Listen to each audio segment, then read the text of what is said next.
உலகத்திலே மிக சிறந்தது என்னை பொறுத்த வரைக்கும் பார்த்தீங்கன்னா, சிறந்த உதவி கல்வி உதவி தான். அந்த உதவியை செய்து வந்துட்டு இருக்கிறது நம்ம விஜய் அவர்கள் தான். எந்த ஒரு அரசியல் தலைவரும் யோசிக்காத ஒரு நல்ல உதவியை செஞ்சுட்டு வராரு. பார்த்தீங்கன்னா, ஃபர்ஸ்ட், செகண்ட், தேர்டு 234 தொகுதியில ஃபர்ஸ்ட், செகண்ட், தேர்டு வந்த மாணவ பிள்ளைகளை கூப்பிட்டு, அவர்களுக்கு விருதளிச்சு, அவங்கள கௌரவிச்சு, அவங்கள ஊக்கப்படுத்தி, அவர்களுக்கு பரிசளிச்சு, அவங்க பெற்றோர்கள் கூட 8 மணி நேரம் 12 மணி நேரம் கால் வலிக்க நின்ன ஒரு தலைவர், பரிசு வழங்கின ஒரு தலைவர் யாருன்னா, அதுவும் தான் சொந்த காசுல பரிசு வழங்கின தலைவர் யாருன்னா அது நம்ம விஜய் அவர்கள் தான். அவர் இந்த விஷயத்த ஒரு மாணவர்களுக்கு நல்ல விஷயமா கொண்டு போறாரு. அதுவும் இல்லாம அவங்கள ஊக்கப்படுத்துறாரு. அவர் இளைஞர்களுக்கும் சரி, கல்வி பயில்ற பிள்ளைகளுக்கும் சரி, தன்னம்பிக்கையின் உற்சாக டானிக்கா இருக்காரு. ஆனா இதை கொச்சைப்படுத்தும் விதமாக நம்முடைய எம்எல்ஏ வேல்முருகன் அவர்கள் இழிவுபடுத்தியிருக்காரு அந்த விருது அளிச்சதை. இந்த மாதிரி அவரை எதிர்வினை ஆற்றி விஷயங்களை புகுத்தி அவர் மேல அவமானங்கள், அவர் மேல நிறைய எதிர்வினையெல்லாம் ஆட்டிட்டு வராங்க நம்மளோட எதிர்கட்சி தலைவர்களும் சரி, ஆளும் கட்சியும் சரி. இதெல்லாம் பாத்தீங்கன்னா அவர் தக்க பதிலடி கண்டிப்பா கொடுப்பாரு.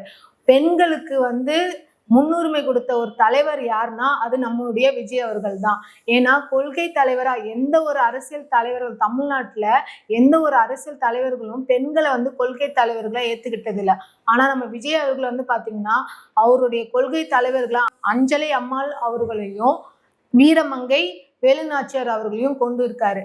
அவர் பிள்ளைகளுக்காக அவ்வளவு உதவி செஞ்சுட்டு இருக்காரு. அந்த உதவியை நம்ம கொச்சப்படுத்தக்கூடாது. நம்மளால நல்லது செய்ய முடியலனாலும் மற்றவங்க செய்யற நல்ல உதவியை நம்ம கொச்சப்படுத்தக்கூடாது. நல்லது செஞ்சா அதை நாங்க மட்டும்தான் செய்யணும், ஒரு சினிமாக்காரன் செஞ்சு ஓட்டு வாங்கிடக்கூடாதுன்னு சொல்லிட்டு நம்மளுடைய தலைவர்கள் அவர்களை பத்தி ரொம்ப குறை சொல்லிட்டு வராங்க.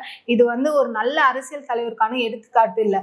விஜய் அவர்களை நம்ம இப்ப பார்க்கல, சினிமா துறையில 30 வருடங்களுக்கு மேல இருக்காரு. அவர் ஒரு சினிமா நடிகர்ன்றது மட்டும் பார்க்காம அவரை தான் வீட்டு பிள்ளையா தன்னுடைய அண்ணனாக தான் நினைச்சு பெண்கள் அவர் மேல அதிக அன்பு கொண்டு இருக்காங்க. எதனாலனா அவர் அவர் நடிக்கிற படத்துக்கு பாத்தீங்கன்னா ஃபர்ஸ்ட் ஷோக்கு எவ்வளவு காசு ஆனாலும் பரவாயில்ல அப்படின்னு சொல்லி அன்பின் மிகுதியா அவரை போய் பார்க்கணும்னு நினைக்கிறாங்க.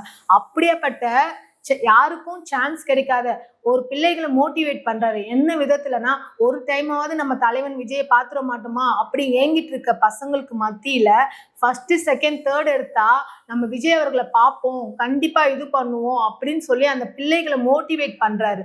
அந்த மோட்டிவேட் பண்றனாலதான் பிள்ளைகள் பாத்தீங்கன்னா அதுக்காகவே விஜய் அவர்களுக்காகவே ஃபர்ஸ்ட், செகண்ட், தேர்ட் எடுக்கணும்னு நினைக்கிறாங்க. அதுக்காக முயற்சி பண்றாங்க. அதனாலதான் அவர் ஒவ்வொரு வருஷமும் தான் சொந்த காசுல ஃபர்ஸ்ட், செகண்ட், தேர்ட் வந்த பிள்ளைகளுக்கு உதவி செய்யறாரு. அந்த உதவி செய்யறத உங்களால உதவி செய்ய முடியலனாலும் அடுத்தவங்க செய்யற உதவியை கொச்சப்படுத்தாதீங்க. அதுவும் அநாகரிகமா கொச்சப்படுத்தாதீங்க. நீங்க பண்ற ஒவ்வொரு கொச்சைப்படுத்துறதும் அது விஜய் அவர்களுக்கு தாக்குதலா அமையும், அவரை மனசளவுல பாதிக்கும்னு நினைச்சு நீங்க பண்றீங்க. ஆனா அது அவருக்கு பாசிட்டிவா தான் ஆக போகுது, அது உங்களுக்கு நெகட்டிவா தான் ஆக போகுது. யாரும் செய்திராத, இனி யாராலும் செய்ய இயலாத உதவியை செஞ்சுட்டு வராரு நம்ம விஜய் அவர்கள். விஜய் அவர்களை ஒரு அண்ணனா நினைச்சு பெண்கள் அன்பின் மிகுதியா அவரை ஒரு அண்ணனா நினைச்சு கட்டி பிடிக்கிறதையும் அவருக்கு ரோஸ் கொடுக்கறதையும் கொச்சப்படுத்தியிருக்காங்க. பெண்கள் முன்னேற்றத்துக்காக பாடுபடக்கூடிய தலைவர் யாருமே இப்படி சொல்ல மாட்டாங்க. அவர் ஒரு வாழ்வுரிமை கட்சியின் தலைவரா இருக்காரு. அப்படி இருந்து பெண்களை கொச்சப்படுத்துற விதமா, தமிழ்நாட்டின் பெண்களை கொச்சப்படுத்துற விதமா இது பண்றாரு. தமிழ்நாட்டு மக்கள் சும்மா ஒன்றும் யார் மேலேயும் பாசத்தை வச்சிட மாட்டாங்க. அந்த பாசத்தை விஜய் மீது வச்சிருக்காங்க. அது எங்க ஓட்டா மாறிட போகுது அப்படின்ற ஒரு பயத்தினாலதான் எதிர்கட்சி தலைவர்களும் சரி, கட்சி தலைவர்களும் சரி விஜய் மீது அவ்வளவு 1000 விமர்சனங்களை வச்சுட்டு வராங்க, 1000 இடையூறுகள் கொடுக்குறாங்க. ஆனா அந்த இடையூறுகள் நெஞ்சம் கலங்காமல், தன்னம்பிக்கை குலையாமல், முயற்சியை விடாம எடுத்த காரியத்தை வெற்றியுடன் முடிப்பவர் தான் நம்ம விஜய். அவர் சினிமா துறையில வரும்போது இதெல்லாம் ஒரு மூஞ்சியா, இதெல்லாம் யாரு பாப்பா அப்படின்னு சொன்னவங்க மத்தியில நம்பர் 1 ஸ்டாரா இன்னைக்கு வலம் வந்திருக்காரு. அவரோட படம் பாத்தீங்கன்னா இன்னைக்கு அவ்வளவு கோடிக்கணக்கா வசூல் ரீதியா இதுவாயிட்டு இருக்கு. அவர் படம் நல்லா இருக்கு, நல்லா இல்லை, ஆனா அந்த விநியோகஸ்தர்களுக்கு பாத்தீங்கன்னா நஷ்டத்தை ஏற்படுத்தாத ஒரு ஸ்டார் யாருன்னா அது நம்ம விஜய் அவர்கள் தான். அப்படியாப்பட்ட தலைவர், அவ்வளோ சம்பளம் வாங்கிட்டு இருந்த தலைவர், 200 கோடி 300 கோடி வாங்குற அந்த தலைவர் அந்த வருமானத்தை விட்டுட்டு மக்களுக்காக, மக்கள் நல பணிக்காக 2026 தேர்தலுக்காக களம் இறங்குறாரு. நீங்க விமர்சனம் பண்ணுங்க, அவர்கிட்ட இருக்க குறைகளை சொல்லுங்க, அது ஏத்துக்கலாம். ஆனா தேவையில்லாம அவர் ஒரு நல்ல உதவி செய்யறத கூட ஏன் விமர்சனம் பண்றீங்க? அரசியலுக்கு வரமாட்டாரு சொன்னீங்க, வந்துட்டாரு. கட்சி கொடியை அறிவிக்க மாட்டாரு சொன்னீங்க, அறிவிச்சிட்டாரு. மாநாடு நடத்த மாட்டாரு சொன்னீங்க, மாநாடு நடத்திட்டாரு. அதுல இருந்து வந்த மக்கள்லாம் ஓட்டா கன்வெர்ட் ஆகாது சொன்னீங்க. ஆனா மக்களோட கருத்து கணிப்பு பாத்தீங்கன்னா எல்லாருமே ஒரு வீட்டுல பாத்தீங்கன்னா 5 பேர் இருக்காங்கன்னா அங்க 2 பேர் 3 பேர் நான் விஜய் அவர்களுக்கு தான் ஓட்டு போடுவேன், ஒரு மாற்றத்தை நாங்க விரும்புறோம் அப்படின்றது கருத்து கணிப்புல இருக்கிறத உளவுத்துறை மூலமா நீங்க தெரிஞ்சுக்கிட்டு அவருக்கு எப்படிலாம் விமர்சனம் வைக்கலாம், எப்படி அவரை போட்டு தாக்கலாம், எப்படி அவரை அரசியலை விட்டு ஒதுங்க வைக்கலாம்னு சொல்லிட்டு முயற்சி பண்றீங்க. விஜயகாந்துக்கு செஞ்ச மாதிரி விஜய் அவர்களுக்கும் செஞ்சிடலாம் அப்படின்னு நினைக்கிறீங்க. ஆனா மக்கள் இப்ப ரொம்ப உஷாரா இருக்காங்க. எது நல்லது, எது கெட்டது, எது உண்மை, எது பொய், நியூஸ்ல வர்றது உண்மையா அப்படின்னு சொல்லி அனலைஸ் பண்றாங்க. சோ உங்களோட இந்த எதிர்வினையெல்லாம் அவருக்கு அது பிளஸ்ஸா தான் ஆக போதே தவிர மைனஸ் ஆக போகுது இல்ல. நீங்க போட்ட அந்த பிளஸ் கூட்டணி மைனஸ் கூட்டணியா ஆக போகுது.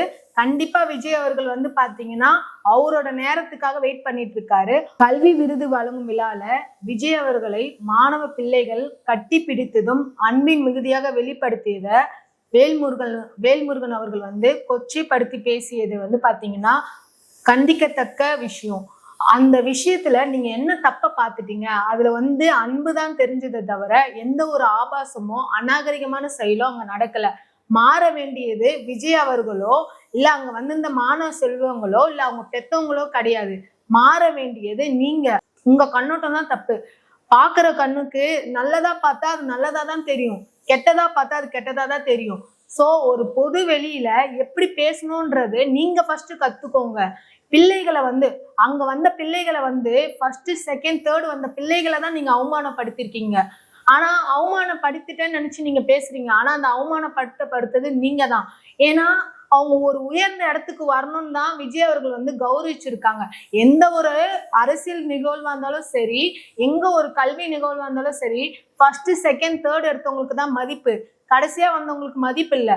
அப்படியேப்பட்ட பசங்களை ஐயோ இவங்க இப்படி எடுத்துட்டு இருக்காங்களே, ஃபர்ஸ்ட் செகண்ட் தேர்ட் எடுத்திருக்காங்களே அப்படின்னு அந்த ஸ்கூல் பசங்க அங்க லாஸ்டா வந்த பசங்களை மோட்டிவேட் தான் விஜய் பண்றாங்க. நெக்ஸ்ட் டைம் நம்ம 12th படிக்கும் போது நம்ம ஃபர்ஸ்ட் வரணும் அப்படின்னு அவர் மோட்டிவேட் பண்ற அவரை நீங்க இப்படி தரம் தாழ்ந்து விமர்சிக்க கூடாதுன்றது என்னுடைய கருத்து, பொதுவான மக்களுடைய கருத்து. இதற்கான தக்க பதிலடி கண்டிப்பா மக்கள் உங்களோட பேச்சுக்கும் சரி, உங்களோட அந்த அநாகரிகமான வார்த்தைக்கும் சரி தக்க பதிலடி கண்டிப்பா கொடுப்பாங்க. விஜய் அவர்களுக்கு அது ஓட்டா கண்டிப்பா மாறும். விஜய் அவர்கள் அந்த கல்வி விருது வழங்கும் விழால நீட்டு மட்டும் உலகம் இல்ல, நீட்டையும் தாண்டி இருக்கு அப்படின்னு சொல்லி மாணவர்களை ஊக்கப்படுத்தியிருக்காரு. எத்தனையோ பிள்ளைகள் நீட்டு தேர்வுல நம்ம தேர்ச்சி பெற மாட்டோமா அப்படின்னு அந்த பயத்துல உயிரிழந்த சதவீதம் பாத்தீங்கன்னா தமிழ்நாட்டுல 17 பேர் உயிரிழந்திருக்காங்க நீட்டுக்காக. ஸோ அந்த பிள்ளைகளுக்கு மோட்டிவேட் பண்றதுக்காக நீட்டு மட்டும் உலகம் இல்லை, நீட்டையும் தாண்டி நிறைய இருக்கு, நம்ம கத்துக்க வேண்டியது நிறைய இருக்கு அப்படின்னு சொல்லி அந்த பிள்ளைகளை மோட்டிவேட் பண்றாரு தவிர அவர் நீட்டை நீங்க படிக்காதீங்க, மருத்துவத்தை நீங்க படிக்காதீங்க அப்படின்னு அவர் சொல்ல வரல. ஸோ விஜய் அவர்கள் எது சொன்னாலும் அது பாத்தீங்கன்னா மெயின் ஸ்ட்ரீம் மீடியா வரைக்கும் போகுது, கவரேஜ் ஆகுது. அந்த பாத்தீங்கன்னா அவ்வளோ ஒரு செகண்ட்ல பாத்தீங்கன்னா அவர் போடுற ஒரு ட்விட்டும் சரி, அவர் கொடுக்குற அந்த அறிக்கையும் சரி, அது பேசும் பொருளா இருக்கு, மக்கள் கிட்ட சீக்கிரமா ரீச் ஆகுது. அவர் சொன்ன அந்த விஷயத்தை வச்சு அதுல விஜய் பாஜகவின் கைக்கூலி அப்படின்னு சொல்லி அதை ஒரு பெரிய விஷயமா ஆக்கி அதை ஒரு பேசும் பொருளா ஆக்குறாங்க. ஆனா விஜய் அவர்கள் மக்கள் நலன் சார்ந்து மக்களுக்காக தான் பொய்யான வாக்குறுதிகளை கொடுத்து நான் நீட்டை விலக்கிடுவேன்லாம் அவர் சொல்லல. நீட்டு மட்டும் உலகம் இல்ல, அதையும் தாண்டி இருக்குன்னு சொல்லி பிள்ளைகளுக்கு புரிய வச்சிருக்காரு. ஒரு சந்திரன் என்ன பண்ணுமா, அது யாருன்னு நிரூபிக்க சூரியன் மறையிற வரைக்கும் காத்து இருக்குமா. அந்த மாதிரி விஜய் யாருன்னு நிரூபிக்க 2026 தேர்தலுக்கு மக்கள் காத்துட்டு இருக்காங்க. மக்கள் வந்து நீங்க கொடுக்குற ஒவ்வொரு விமர்சனத்துக்கும் மக்கள் வந்து உங்களுக்கு பதிலடி கொடுப்பாங்க.